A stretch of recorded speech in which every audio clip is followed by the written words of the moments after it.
The morning of June 27th was clear and sunny, with the fresh warmth of a full summer day. The flowers were blossoming profusely, and the grass was richly green.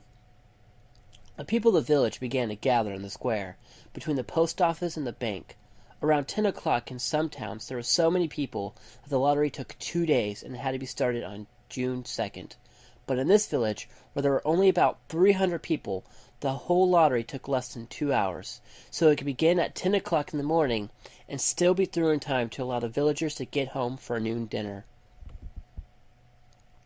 The children assembled first, of course. School was recently over for the summer, and the feeling of liberty sat uneasily on most of them. They tended to gather together quietly for a while before they broke into boisterous play, and their talk was still of the classroom and the teacher, of book and reprimands. Bobby Martin had already stuffed his pockets full of stones, and the other boys soon followed his example, selecting the smoothest and roundest stones. Bobby and Harry Jones and Dickie Delacroix eventually made a great pile of stones in one corner of the square, and guarded against the raids of the other boys. The girls stood aside, talking amongst themselves, looking over their shoulders at rolled in the dust or clung to the hands of their older brothers or sisters. Soon the men began to gather, surveying their own children, speaking of planting and rain, tractors and taxes. They stood together away from the pile of stones in the corner, and their jokes were quiet. They smiled rather than laughed. The women, wearing faded house dresses and sweaters, came shortly after their menfolk. They greeted one another and exchanged bits of gossip as they went to join their husbands. Soon the women, standing by their husbands, began to call to their children, and the children came reluctantly, having to be called 4 or 5 times. Bobby Martin ducked under his mother's grasping hand and ran, laughing, back to the pile of stones. His father spoke up sharply, and Bobby came quickly and took his place between his father and his oldest brother.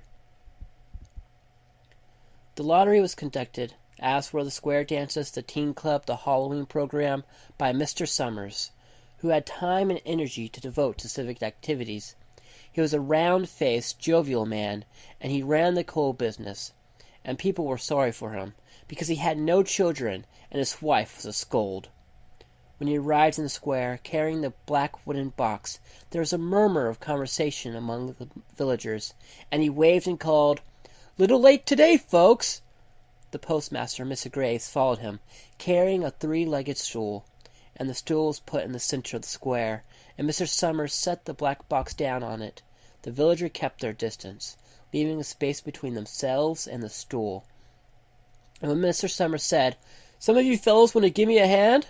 there was a hesitation before 2 men, Mr. Martin and his oldest son Baxter, came forward to hold the box steady on the stool, while Mr. Summers stirred up the papers inside it.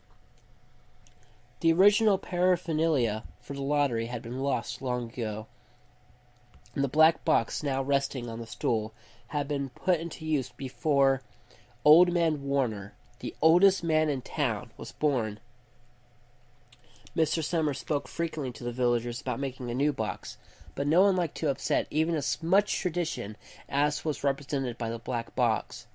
There was a story that the present box had been made with the same pieces of the box that had preceded it, the one that had been constructed when the first people settled down to make a village here. Every year after the lottery, Mr. Summers began talking again about a new box, but every year the subject was allowed to fade off without anything being done.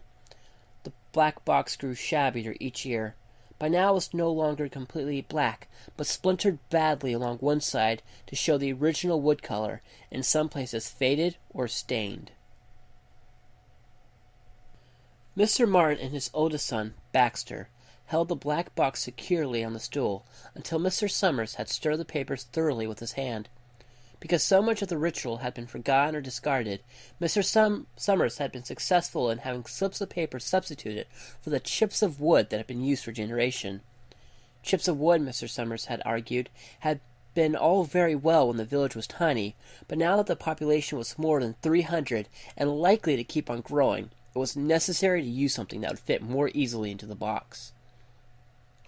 The night before the lottery, Mr. Summers and Mr. Graves made up the slips of paper and put them in the box. It was then taken to the safe of Mr. Summers' Coal Company and locked up until Mr. Summers was ready to take it to the square next morning. The rest of the year the box was put away, sometimes one place, sometimes another. It had spent 1 year in Mr. Graves' barn and another year underfoot in the post office, and sometimes it was set on the shelf in the Martin grocery and left there. There was a great deal of fussing to be done before Mr. Summers declared the lottery open. There was a list to make up of heads of families, heads of households in each family, member of each household in each family.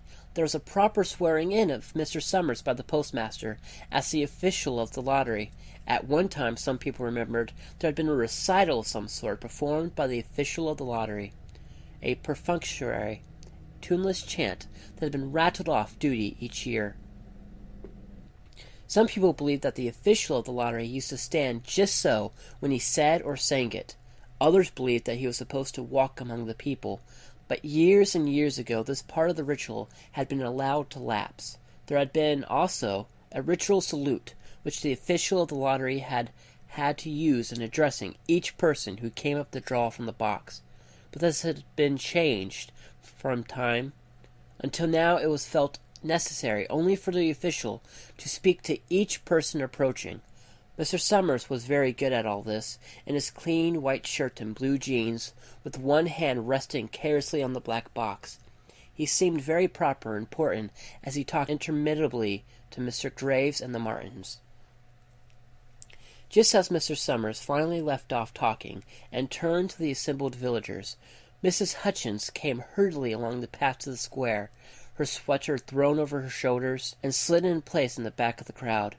"Clean forgot what day it was," she said to Mrs. Delacroix, who stood next to her, and they both laughed softly. "Thought my old man was out back stacking wood," Mrs. Hutchins went on. "And then I took out the window, and the kids was gone. And then I remember it was 27th, and I came a-running." She dried her hands on her apron, and Mrs. Delacroix said, "You're in time, though. They're still talking away up there." Mrs. Hutchinson craned her neck to see through the crowd, and found her husband and children standing near the front. She tapped Mrs. Delacroix on the arm as a farewell, and began to make her way through the crowd. The people separated good-humoredly to let her through. 2 or 3 people said, in voices just loud enough to be heard across the crowd, "Here comes your Mrs. Hutchinson," and "Bill, she made it after all." Mrs. Hutchinson reached her husband, and Mr. Summers, who had been waiting, said cheerfully, "Thought we were going to have to get on without you, Tessie." Mrs. Hutchins said, grinning, "Wouldn't have me leave my dishes in the sink now, would you, Joe?" And soft laughter ran through the crowd as the people stirred back into position after Mrs. Hutchinson's arrival. "Well now," Mr. Summers said soberly, "guess we better get started. Get this over with so we can go back to work. Anybody ain't here?" "Dunbar," said several people. "Dunbar, Dunbar." Mr. Summers consulted his list. "Clyde Dunbar," he said. "That's right. He broke his leg, hasn't he? Who's drawing for him?" "Me, I guess," a woman said, and Mr. Summers turned to look at her. "Wife draws for the husband," Mr. Summers said. "Don't you have a grown boy to do it for you, Janie?" Although Mr. Summers and everyone else in the village knew the answer perfectly well, it was the business of the official of the lottery to ask such questions formally. Mr. Summers waited with an expression of polite interest while Mrs. Dunbar answered. "Horick not but 16 yet," Mrs. Dunbar said regretfully. "Guess I got a feeling for the old man this year." "Right," Mr. Summers said. He made a note on the list he was holding. Then he asked, "Watson boy drawing this year?" A tall boy in the crowd raised his hand. "Here," he said. "I'm drawing for my mother and me."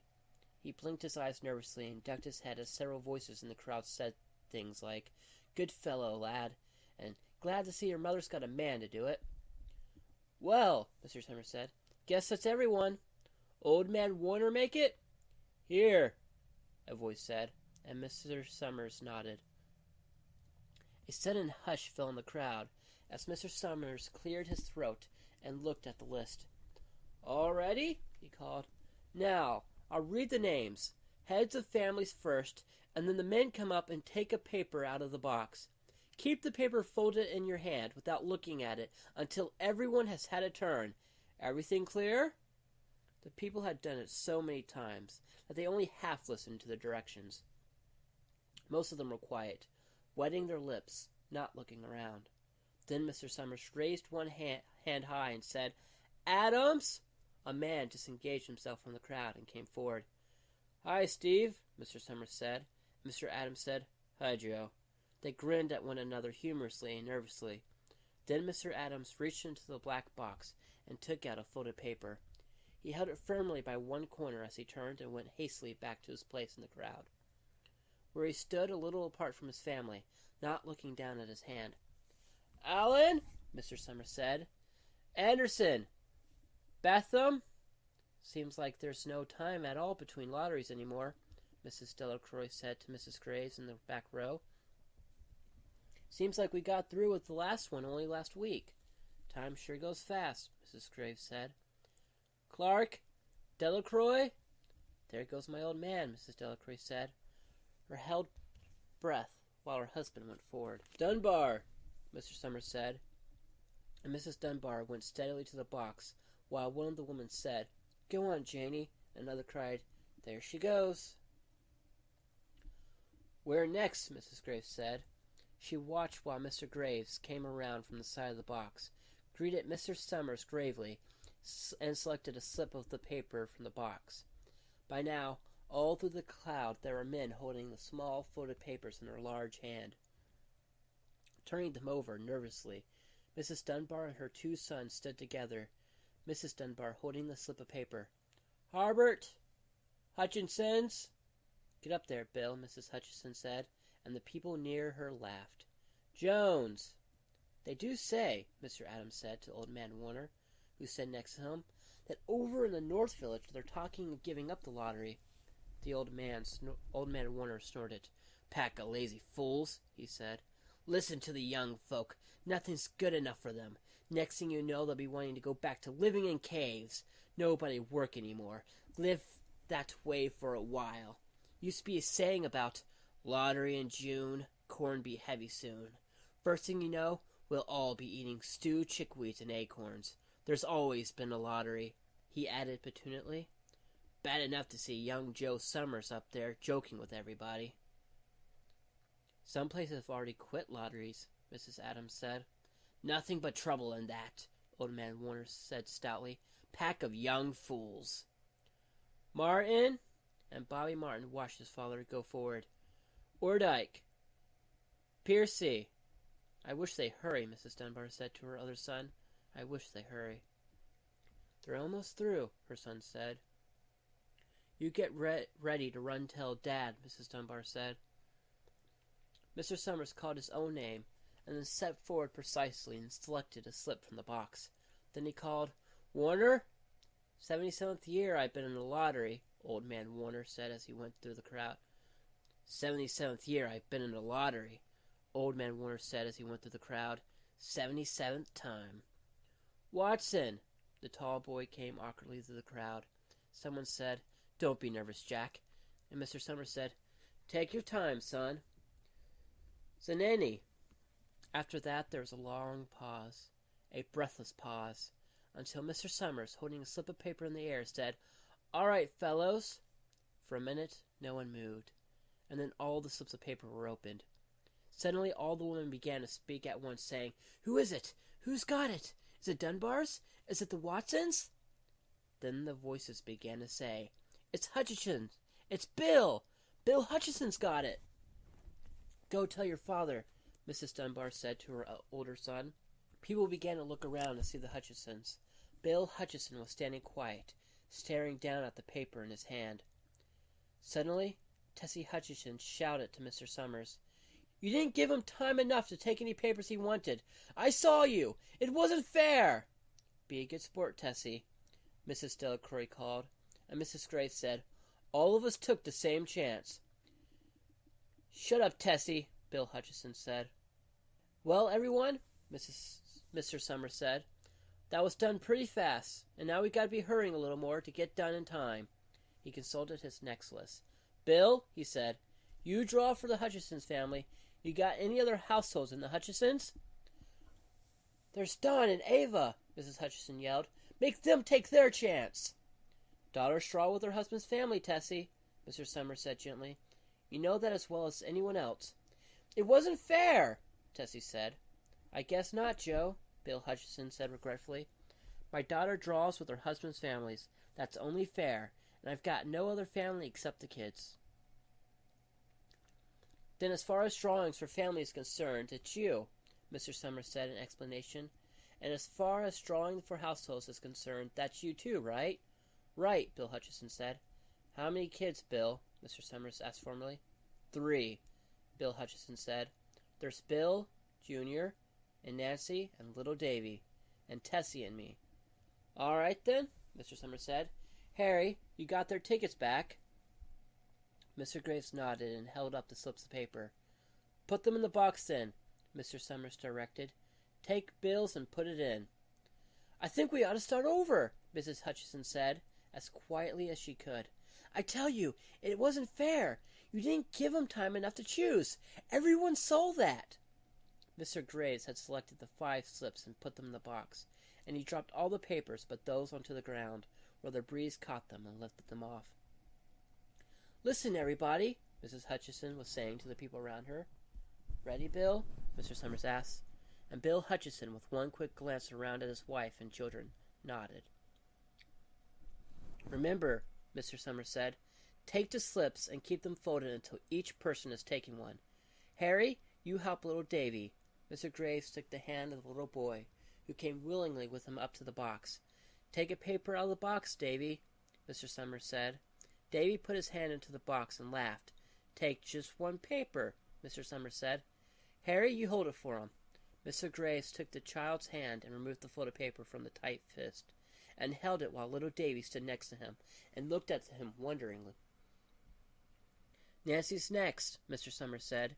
Nancy was 12, and her school friends breathed heavily as she went forward, switching her skirt, and took a slip daintily from the box. Bill, Jr., Mr. Summers said, and Billy, his face red and his feet overlarge, near knocked the box over as he got out a paper. Tessie, Mr. Summers said. She hesitated for a minute, looked around defiantly, and then set her lips and went up to the box. She snatched the paper out and held it behind her. Bill, Mr. Summers said, and Bill Hutchison reached into the box, felt around, bringing his hand out at last with a slip of paper in it. The crowd was quiet. A girl whispered, I hope it's not Nancy, and the sound of the whisper reached the edges of the crowd. It's not the way it used to be, Old Man Warner said clearly. People ain't the way they used to be. All right, Mr. Summers said. Open the papers. Harry, you open little Dave's. Mr. Graves opened the slip of paper, and there was a general sigh through the crowd as he held it up, and everyone could see that it was blank. Nancy and Bill Jr. opened theirs at the same time, and both beamed and laughed, turning around to the crowd and holding their slips of paper above their heads. Tessie, Mr. Summers said. There was a pause, and then Mr. Summers looked at Bill Hutchison, and Bill unfolded his paper and showed it. It was blank. It's Tessie, Mr. Summers said, and his voice was hushed. Show us her paper, Bill. Bill Hutchison went over to his wife and forced a slip of paper out of her hand. It had a black spot on it. The black spot Mr. Summers had made the night before with a heavy pencil in the coal company office. Bill Hutchison held it up, and there was a stir in the crowd. All right, folks, Mr. Summers said. Let's finish quickly.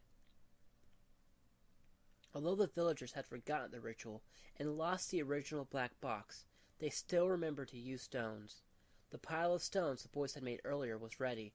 There were stones on the ground with the blowing scraps of paper that had come out of the box. Delacroix selected a stone so large she had to pick it up with both hands and turned to Mrs. Dunbar. Come on, she said. Hurry up. Mr. Dunbar had small stones in both hands, and she said, grasping for breath, I can't run at all. You'll have to go ahead, and I'll catch up with you. The children had stones already, and someone gave little Davy Hutchison a few pebbles. Tessie Hutchison was in the center of a cleared space by now, and she held her hands out desperately as the villagers moved in on her. It isn't fair, she said. A stone hit her on the side of the head. Old Man Warner was saying, Come on, everyone!" Steve Adams was in the front of the crowd of villagers, and Mrs. Graves beside him. "It isn't fair! It isn't right!" Mrs. Hutchinson screamed, and then they were upon her.